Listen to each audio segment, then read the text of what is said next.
Assalamualaikum kak. Kak, ni ada apa ni kak? Paling laku yang mana kak? Sambal paru. Geraga bilis. Sambal bilis garing. Bilis. Pakkan saya yang ni kak, sambal bilis garing kak.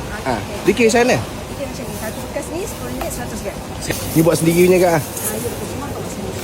Pedas tak kak ini? Yang setakat ni antara semua ni, ni yang pedas. Dia paling pedas ha? Ini pedas. Kalau macam ni 100 gram.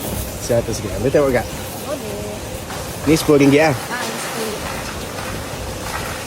Kita ada sini halia. Ini halia. Ini dia halia. Ini punya sambal garing lah. Kita ada bawang putih. Garing baru. Oh ni yang rangup-rangup ni Ni yang crunchy tu. Geraga bilis. Geraga bilis. Ni sambal bilis garing. Bawang putih, bawang merah, bawang bilis dan dia ni putih garing. Ni sama orang macam geraga juga. Dalam dia ada bawang. Ini kentang. Ni tempe. Ni tempe. Tempe biskuit. Waktu ni ada macam hari ni hari Rabu. Dekat pasar malam saya sebelah. Hari Senin dekat Kampung Majidin. Pasar malam. Okey, hari Sabtu dekat Pasar Tani Latin pagi. Okey. Hari Ahad dekat Pasar Tani Sipulai.